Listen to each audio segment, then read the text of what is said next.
Welcome to our channel. Today, we delve into the life and legacy of William Shakespeare, the legendary playwright, poet, and actor. Known as the Bard of Avon, Shakespeare's works have captivated audiences for centuries, making him the most influential writer in the English language.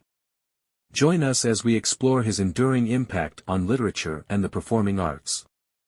William Shakespeare, c. April 23, 1564 to April 23, 1616, was an English playwright, poet, and actor, often hailed as the greatest writer in the English language and the world's foremost dramatist. Known as England's national poet and the Bard of Avon, Shakespeare's body of work includes around 39 plays, 154 sonnets, and several long narrative poems. His plays have been translated into every major living language and are more frequently performed than those of any other playwright. Shakespeare's influence on the English language and literature is unparalleled, with his works continually studied and reinterpreted across the globe.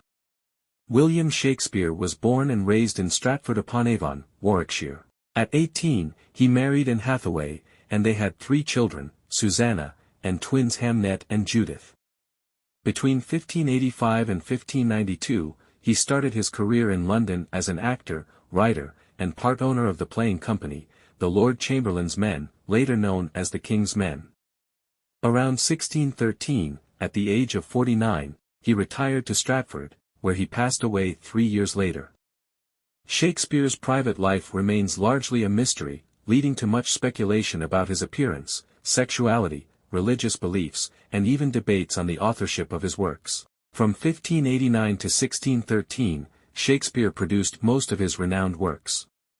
His early plays were mainly comedies and histories, acclaimed as some of the best in these genres.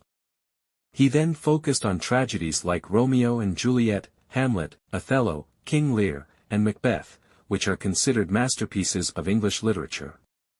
In his later years, he wrote tragicomedies such as The Winter's Tale and The Tempest, and collaborated with other playwrights. Many of Shakespeare's plays were published during his lifetime, but often with varying quality and accuracy. In 1623, John Hemmings and Henry Condell, his fellow actors and friends, published the First Folio, a definitive collection of 36 of his plays. The preface, written by Ben Jonson, famously described Shakespeare as not of an age, but for all time. Shakespeare's plays have been translated into nearly every language. Actor and theatre director Simon Callow described Shakespeare as, "this master, this titan, this genius, so profoundly British and so effortlessly universal." Different cultures, from German to Italian to Russian, have embraced Shakespeare's works with joyous abandon, finding liberation in his celebration of language and character. Some of the most impactful productions of Shakespeare's plays have been non-English and non-European, showcasing his universal appeal. According to Guinness World Records, Shakespeare remains the world's best-selling playwright, with over 4 billion copies of his plays and poetry sold in the nearly 400 years since his death. He is also the 3rd most translated author in history. In London, there's a report by John Aubrey that Shakespeare may have worked as a country schoolmaster.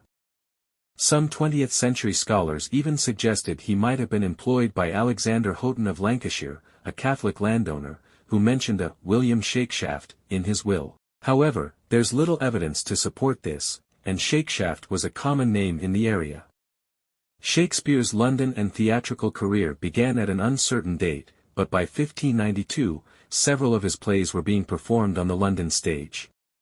By this time, he was notable enough to be criticized by playwright Robert Greene in his pamphlet, Groat's Worth of Wit. In 1593 and 1594, when the theatres were closed due to the plague, Shakespeare published 2 narrative poems with sexual themes, Venus and Adonis and the Rape of Lucrece. He dedicated these works to Henry Wriothesley, Earl of Southampton. In Venus and Adonis, an innocent Adonis rejects Venus's advances, while in the Rape of Lucrece, the virtuous Lucrece is raped by the lustful Tarquin. Influenced by Ovid's Metamorphoses, these poems explore guilt and moral confusion resulting from uncontrolled lust. Both were popular and frequently reprinted during Shakespeare's lifetime. Shakespeare also wrote a 3rd narrative poem, A Lover's Complaint, which appeared in the first edition of the Sonnets in 1609. This poem, about a young woman's lament over her seduction by a persuasive suitor, is now widely accepted as Shakespeare's work, though some critics note it is marred by some less effective passages. Another notable work, The Phoenix and the Turtle, printed in Robert Chester's 1601 Love's Martyr, mourns the deaths of the legendary phoenix and its faithful lover, the turtle dove. In 1599, early drafts of sonnets 138 and 144 appeared in The Passionate Pilgrim, published under Shakespeare's name but without his permission. His story is a testament to the power of perseverance and determination in overcoming obstacles and achieving greatness. If you enjoyed this video, please don't forget to give it a thumbs up and subscribe for more fascinating science content. Thanks for watching, and see you in the next video.